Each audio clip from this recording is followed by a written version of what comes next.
लड़ाई से ठीक एक रात पहले हर सैनिक को एक पत्नी चुनने का मौका मिलता है, लेकिन क्लब में अब केवल 3 ही महिलाएं बची थीं। एक एक्सपेरिमेंटल ड्रैगन जिसे कोई नहीं चाहता था, एक बीमार म्यूटेंट बिल्ली जिसके हाथ पैर संक्रमित थे, और एक अधमरी महिला कप्तान जिसकी शक्तियां जबरदस्ती छीन ली गई थीं। कमांडर ने मुझसे उस रात के लिए किसी एक को चुनने को कहा। वैसे भी मुझे अगले दिन युद्ध के मैदान में मरना ही था, इसलिए मुझे इतना गुस्सा आया कि मैंने उन तीनों को ही एक साथ अपनी पत्नी चुन लिया। मेरी यह हालत देखकर बाकी सैनिक हंसने लगे। उन्होंने सोचा कि मैंने एक साथ 3 बीमार बिल्लियां चुन ली हैं। वे खुद को हमारी सेना में अंडरग्राउंड का राजा समझते थे, और वे अपनी जगह सही भी थे, क्योंकि सुसाइड स्क्वाड के सदस्य के रूप में मैं अकेला ऐसा इंसान था जिसने कोई भी जादुई क्षमता हासिल नहीं की थी। मैं उनके लिए एक बेकार कचरा था, लेकिन वे यह नहीं जानते थे कि मेरे पास एक गुड फीलिंग सिस्टम है। जैसे ही मेरी पत्नियों का मेरे प्रति लगाव बढ़ेगा, मुझे सिस्टम से इनाम मिलेगा।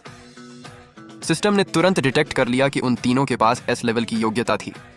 सैनिकों के मजाक के बीच मैं उन तीनों महिलाओं को अपने शेल्टर में ले आया। उस घमंडी महिला कप्तान ने आगे बढ़कर मुझे डांटा और दावा किया कि भले ही वह मर जाए, पर वह मेरे साथ नहीं रहना चाहती। मुझे कोई फर्क नहीं पड़ा, क्योंकि सिस्टम में उसकी गुड फीलिंग साफ दिख रही थी। वह बस ऊपर से घमंडी थी। मैंने तुरंत इलाज की दवा की एक सुई निकाली और उसकी त्वचा पर लगा दी, क्योंकि उस समय महिला कप्तान की गुड फीलिंग सबसे ज्यादा थी। जैसा कि उम्मीद थी, इंजेक्शन लगते ही सिस्टम का नोटिफिकेशन आया कि कप्तान लिन की गुड फीलिंग 100 तक पहुंच गई है और मुझे जीने की क्षमता प्राप्त हो गई। यह दृश्य देखकर मैंने तुरंत बाकी दोनों के घावों का भी इलाज किया। फिर मुझे अचानक पता चला कि उन दोनों को मिलने वाला गुड फीलिंग रिवॉर्ड ठीक उनकी बीमारी के इलाज के अनुसार ही था, इसलिए मैंने सीधे वे तीनों सुइयां लगा दी। अगले ही पल तीनों के शरीर पूरी तरह ठीक हो गए और सिस्टम ने मेरे लिए भी गुड फीलिंग को अनलॉक कर दिया। मुझे उम्मीद नहीं थी कि मेरी क्षमता अपनी पत्नियों की गुड फीलिंग को आपस में शेयर करने की थी। एक साथ 3 सुइयां चुनना बहुत समझदारी का काम था। इस तरह एक सुखद रात बिताने के बाद अगले दिन कल मजाक उड़ाने वाले कुछ सैनिक वहां आए। उन्हें लगा कि वह महिला कल सिर्फ बीमार होने का नाटक कर रही थी, और वे उसे तुरंत मुझसे छीन कर अपनी पत्नी बनाने की कोशिश करने लगे। हालांकि मुझे कुछ करने की जरूरत ही नहीं पड़ी। उन सैनिकों को पलक झपकते ही ढेर कर दिया गया।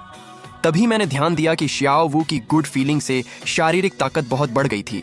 नंबर 7 की गुड फीलिंग से पलक झपकते ही गायब होने की शक्ति मिली थी, और लिन शुआंग की गुड फीलिंग और भी खतरनाक थी। मैं सच में हवा को खाली कर सकता था। वह कहने लगी, तुम क्या देख रहे हो? किसने कहा था उन्हें मेरे बारे में बुरा बोलने के लिए? मैंने कहा, तो फिर कल रात मैंने न सिर्फ तुम्हारे बारे में बुरा बोला, बल्कि तुम्हें लात भी मारी थी। तुम नाराज क्यों नहीं हो? वह झेंपते हुए बोली, कमीने। लिंग हान की गुड फीलिंग पल्स 30। तभी जब मैं उन्हें एक नए बेस पर ले जाना चाहता था, मुझे नहीं पता था कि कप्तान वांग ने पहले ही लिन शुआंग की असली पहचान का पता लगा लिया था।